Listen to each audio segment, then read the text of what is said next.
Hello, and what is up, people of the digital world? I'm Stephen. And I'm Kat, and you're tuned into The Moonshot Podcast.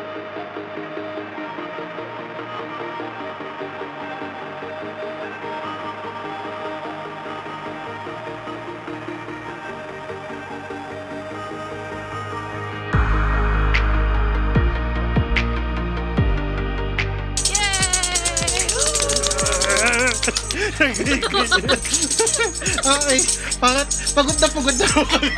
Pangatlong shoot na namin. Gusto na po kami. Joke lang. I hope you guys are enjoying so far Yes, sir. what we have been talking about in our student life series in our podcast. So, Kat, ano bang topic natin for this episode? Today, we are gonna talk about dun, dun, dun, dun, dun, dun, dun, dun. Sounds familiar? Ano yun? Ano yun? Ano yun? Wedding!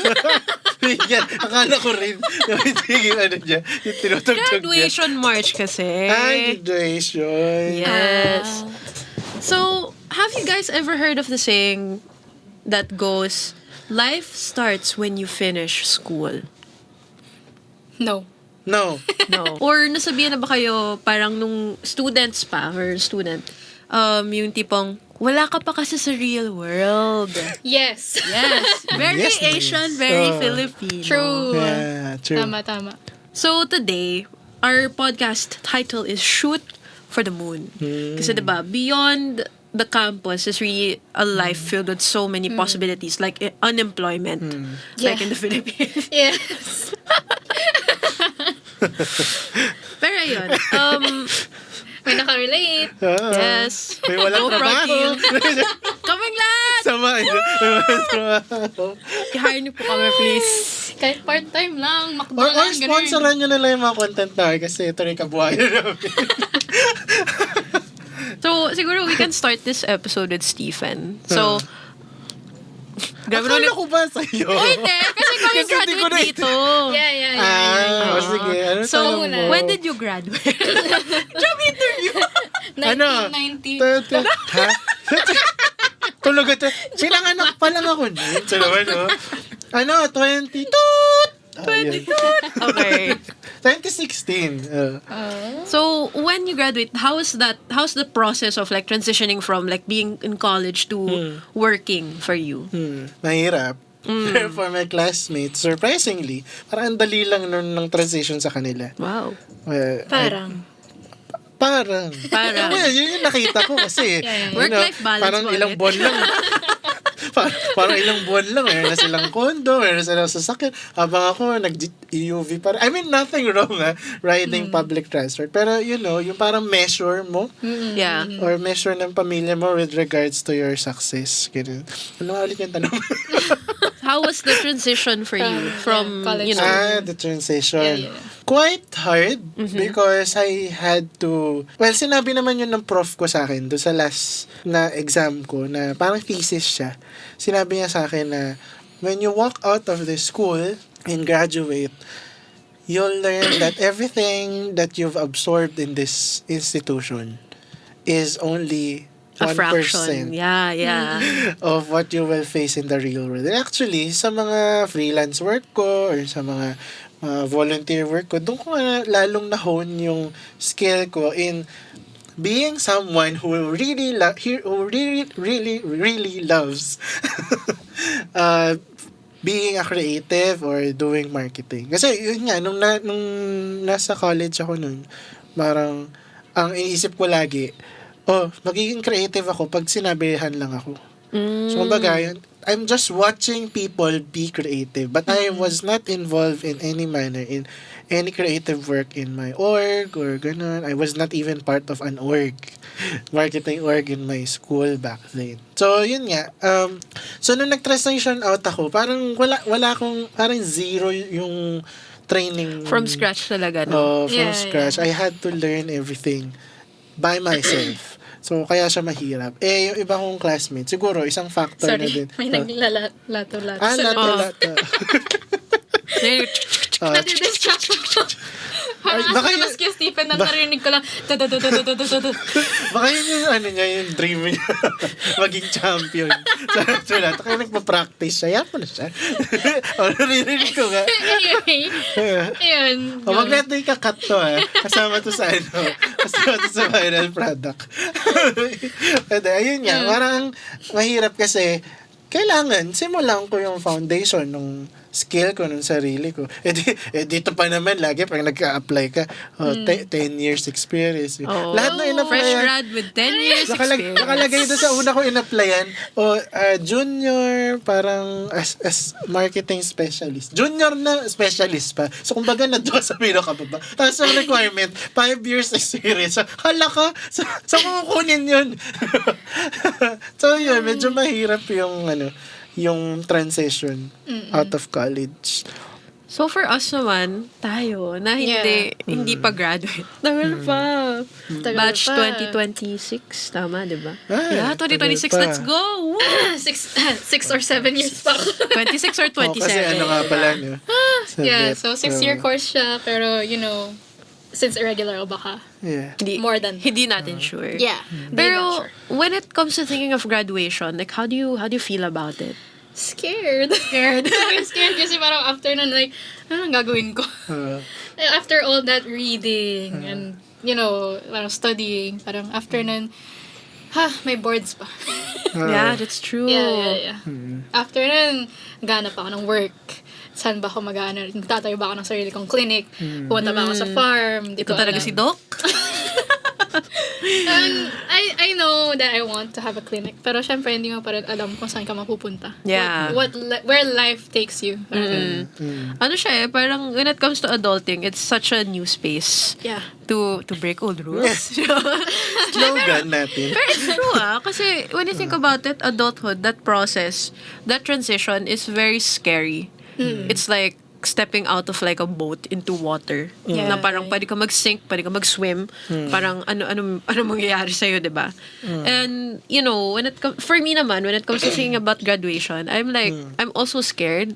Kasi, yung sabi ni Stephen kanina, yung what you learn in school is only a fraction of what you will really take into the real world, especially into your corporate job.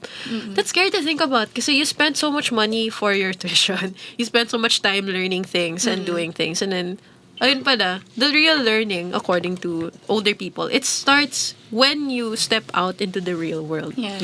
And siguro on that topic, on the topic of adulthood, like, what is a memorable first adulting experience that you guys have had and what have you learned from it that you still carry with you until today? Siguro, Sophie. Yeah. Recent lang actually. For the longest time, I wanted to go to the gym.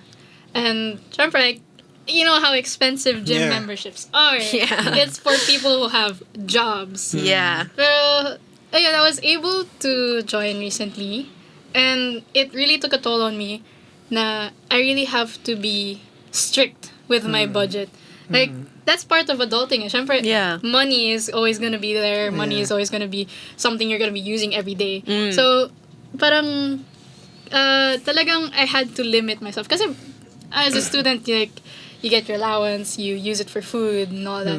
You don't really think about paying for something na, let's say, parang subscription nga sa, kunyari, Netflix, ganun. Di mo naman binabayad. Yeah. Like, I don't know anyone who pays for their, any college student who pays for their own subscriptions. Pero, Yeah. so when I started going to the gym, like, paying for that monthly, it was very, like, very new to me. Kasi, syempre, I'll have to admit na hindi naman ako strict sa pera ko. Like, I'm just very, may gusto ko to, bibilin ko na to. Pero yun, nung nag-start na ako mag-gym, parang, grabe, ang dami ko nang ginagastos. Parang gano'n. Ang dami kong gastusin. Hindi ko naman kailangan yun, pero binibili ko pa rin. Gano'n. So, ayun, I was able to take a hold. The judgment! The judgment behind the scenes.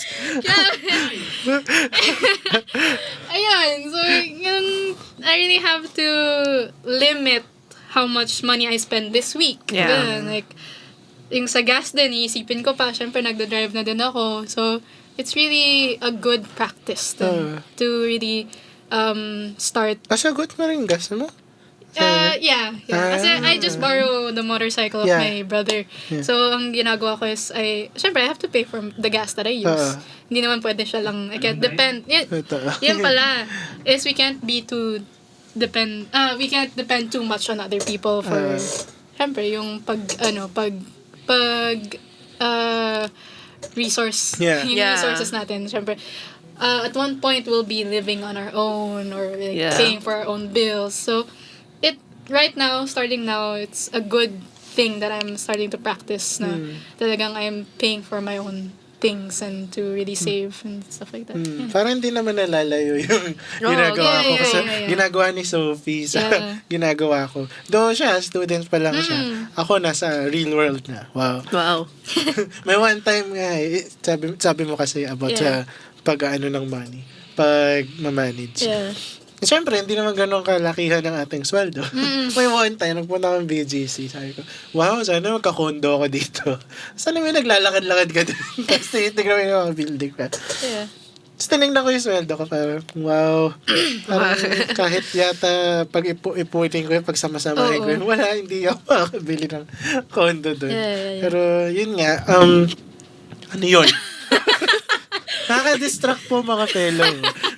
Yung mga kasama natin. Yung mga fellow behind the scenes. Nagkaka-vlogger po sila doon sa likod. Shout out sa team naming magaling. Ano nangyari? I think may nahulog sa chair nila. Okay. So anyway, yun nga. Parang kahit pagsama-samahin mo yung mga kaya mong gawin, parang hindi ko makukuha yun. Kaya sabi ko, wow, parang estudyante pa lang rin pala ako.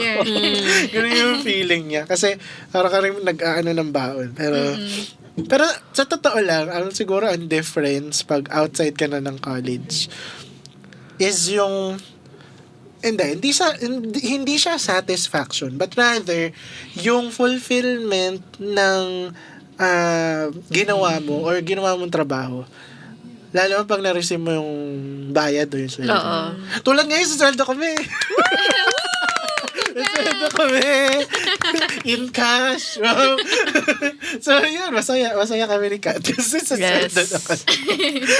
So, yun. Parang yun lang. Pero yun yan. Ang masakit na part na doon. Pag outside ka na ng college, parang, I need to provide for myself. I need to buy this. Yeah. Pupunta ka ng Mega Mall, titignan mo yung mga dami. Parang maganda to, parang okay talaga. Pag tingin mo dun sa presyo, babalik na rin mo ulit yung tao. Kasi nakakatakot. Parang, uy, ibabalik ko. Alam yung pinafollow ka ng sales lady, tapos ay ma'am, ito, mas maganda to. Maganda to. Tapos tignan mo yung prices. Ay, thank you po, babalikan ko na lang. Pero hindi talaga. Tapos iisipin niya, ay, siguro walang pera yun. Samahin. Same din ako. Like, funny kasi money talaga is something that's big after college kasi you're on your own na talaga, tama.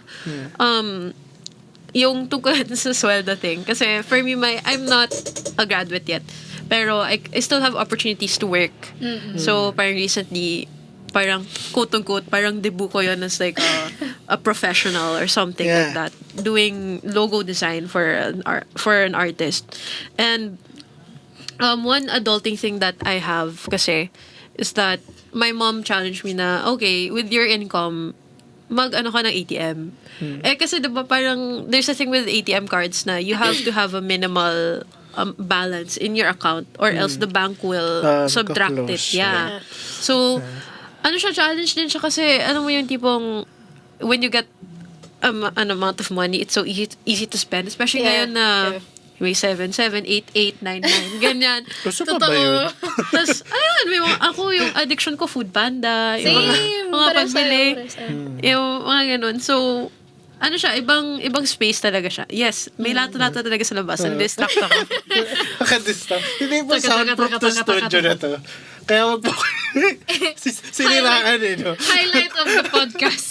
This episode Joke lang. Or yeah,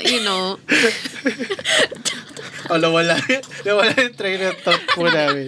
Pero, when it comes to, diba, siguro we can talk about adulting as stepping into a new space to break old rules.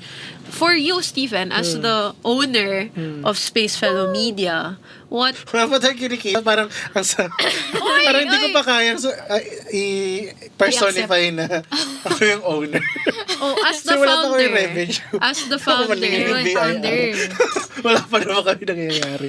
Ay, nako. Ano yan? Siguro we can go for how it's been like siguro on the adulting journey of like starting your own company. Like kami ni Sophie, we can answer about what it's like to be technically an employee under Spacefellow. Ikaw, like how is putting that vision into life? What does it feel like right now for you? Well, yun nga. This company or startup digital creator collective started when I left my previous job due to some reasons. And yun nga, parang ang mahirap, may sinabi ko ba mahirap? Pwede naman kung Hindi na, kwento lang ako. Ayun, parang ang mahirap lang dun sa journey na to was I tried to apply in other companies and parang 20 nga in-applyan ko. Wow. So I left my job January and then nag-apply na ako end of Feb until mga June. Ganun. Isa lang yung sumagot nung May. May pa. So out of 20, isa lang yung sumagot. Tapos nung hindi na ako dapat i-interviewin, biglang nag-email back sa akin na, ay, nag-freeze hiring kami. So sabi ko parang, saan ako pupunta? Anong gagawin ko? Yeah. wala na akong, parang I'm feeling rusty already. Parang, one of the challenges to me by our friends na nandyan sa behind the scenes. Kung nahulog sa upuan. Nahulog sa upuan. Was, why don't we start our own media team? Yeah. Sabi niya nga team eh. Pero sabi ko, what else could we do? Pero syempre ako, parang hindi pa ako ready nun. Kaya nung by June, biglang para akong kinidlatan na, okay, let's start this. Let's start this. And yun nga, we're starting it right now. And siguro ang isa sa mga realizations ko, iba-iba tayo ng dapat puntahan. Yeah. May nagsabi sa akin isang araw na hindi naman kailangan lahat maging doktor. Yeah. Hindi naman kailangan pag lahat umexit ng college. Ay, ang galing niya, may mansion na siya. Hindi naman. Yeah. Well, preferably. Sino Yes. ba namang may ayaw ng may mansion ka, di ba? At bongga yung kotse mong dinadrive. Pero yun nga, hindi naman kailangan after college. Lahat ganun. May iba na ibang story nila. Iba ang path nila. And ikaw rin naman na magbe-breakthrough. Yun nga lang, ang story mo is posible, medyo rough ang simula. And yun nga. Pero sabi ko nga kay Kat nung isang araw or last week, itong ginagawa natin, malaki ang potential. Nakakatakot siya. Lagi ko sinasabi yun sa kanya. Minsan natatakot ako. Pero yun nga, itong ginagawa natin, malaki ang potential. You know, besides giving stories or giving advices to people through our content and, you know, giving them entertainment, there's also a part of this na, you know, we can have stable finances. Yeah. This kind of nature of work. Yun lang yung mahirap na parang yung mga ganitong nature ng work or company, parang sa tingin ng mga conservative na tao na, ay, ba't ganun? Parang, wala siyang SSS. Porque wala SSS, hindi na okay. Hindi na pwede magtrabaho. I mean, parang yung norm niya na sinasabi ko sa inyo na we should break the norm because there are new norms now in this world. Some are good, some are bad. But what's important is when you realize that what the norm is right now is different from the norm before, you'll be able to set yourself free from that box na you think na you can't do it or wherein most people will say na ay dapat ganito ka dapat professional ka ganito ka, di ba? So yun, habang tuloy pa po yung naglalato-lato sa labas. wala siyang tigil as in, parang iniinis na lang kami nandun siya sa labas ng studio. Ganun siya. Sige, kayo. Siguro ang question ko sa inyo, dahil students pa kayo, ano ba ang dream nyo nung bata pa kayo? At nagagawa nyo ba yun ngayon? hindi. Ha? Oh. Hindi. paiba-iba yung sa akin eh. Ano ba yun sa'yo? I mean, it took me a while before I figured out what I really wanted to do. Kasi syempre, it was hard for me to decide kung ano ba talaga ang iti-take ko na course. Kasi I mean, I think that's a struggle for a lot of students nowadays. Yeah.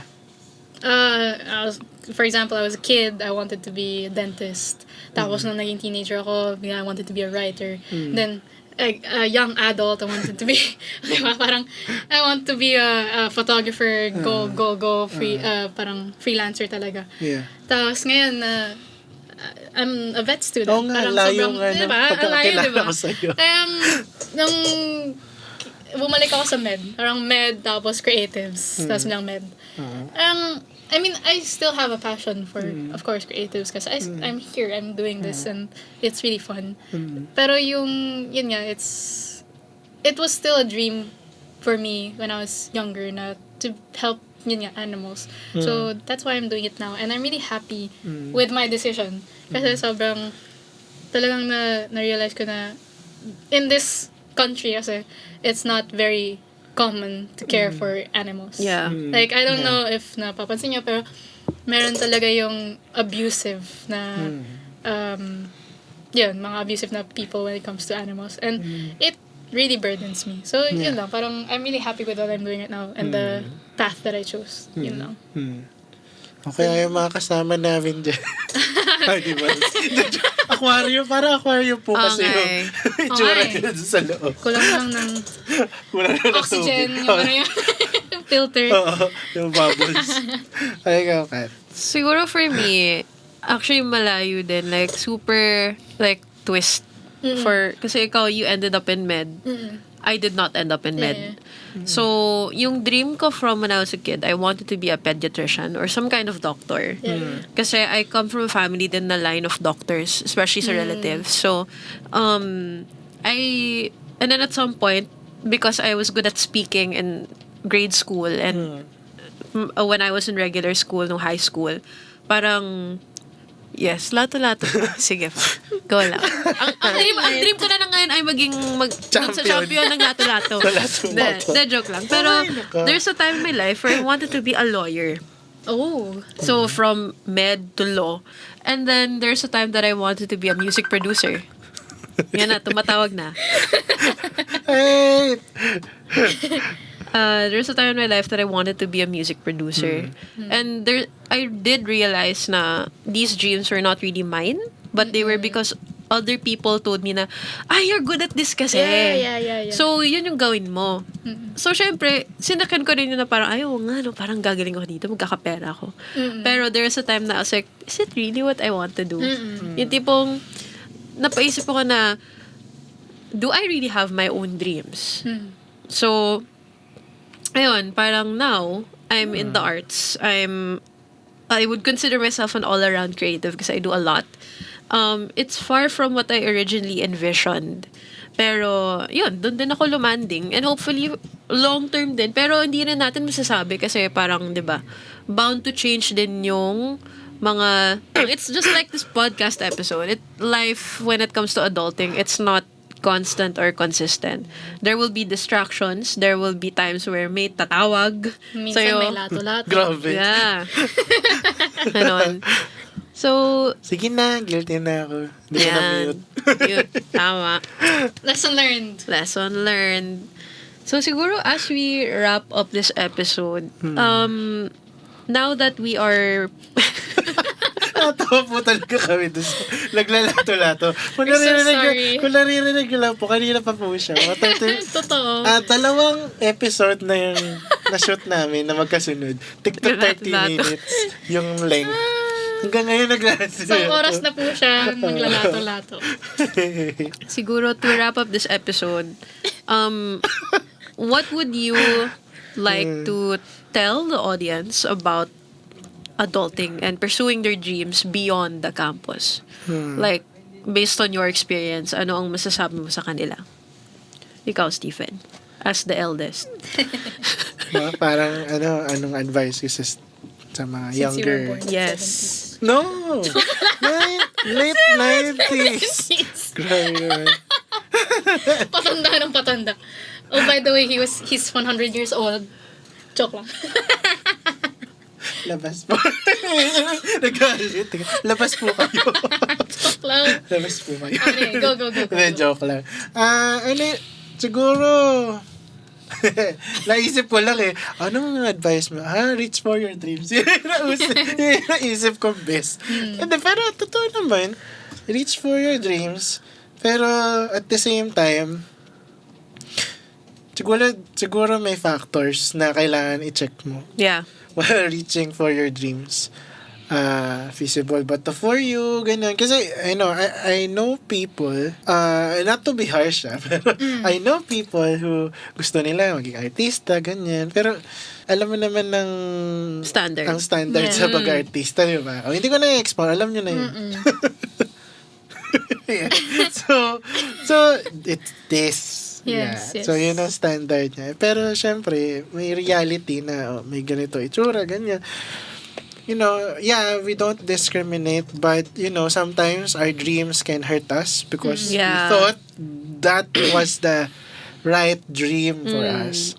Siguro, as we exit college, or as you exit college, learn where your dreams are. Yeah.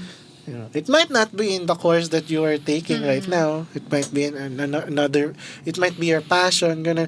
Alam niyo ba na yung mga mayayaman na ini-interview sa US, lagi nilang sinasabi na, pag nag-resign ako, ito yung gagawin ko.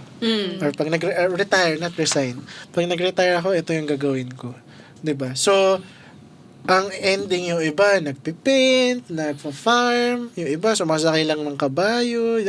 As in, pero mo mayaman na yun, Yeah. Pero na-realize niya sa later years ng life niya, na parang, hindi ito yung gusto ko. Yeah. Diba? So, yun. Really, do what you love. Do what will put food on your table. And combine them together. And what do we have? Baked macaroni. So, ayun. Passion. Tama. Ikaw naman, Sophie. I agree 100% kay Kistishan na you really have to find your passion. Kasi, kung hindi mo talaga gusto, mawalan ka ng motivation Yeah. It's really, you have to know what you want. Sabi ko nga nung first episode, na you know what you want, follow what you want, pero know the limitations and don't expect too much. Yeah. Parang, syempre, expect the worst din. Sabi nga ni MJ sa diba? You expect failure. Sabi niya, if you... So, MJ? MJ from Spider-Man. Spider-Man. Okay. Yung if you expect failure, something. Basta yun. You get it. As long as you know your limits and where you're going, you're good to go. Like, super ready ka na. I mean, hindi man super ready. Basta, your mindset is there. Yan. Yeah, so like to wrap that up, it's really passion and practicality. Because back to the metaphor of the water. Wow, metaphor of the water. It's too much water it will drown you. But if you learn how to place it or put it in places where and spaces where it can thrive and be organized properly, then it can be useful for other people. So yeah. True. And that's it. Live mula dito sa studio. Naglalato-lato sa labas. And that's it, fellows. Thanks for tuning in to the Moonshot Podcast. Don't forget to follow us wherever you're listening to us and connect with us on our social media pages at spacefellow.ph. And until then, continue breaking the norm and peace out. Peace out! The Moonshot Podcast is a Spacefellow Media original. You can check out the video from this podcast on our YouTube channel. Just go to youtube.com/@SpaceFellowMedia. See you there!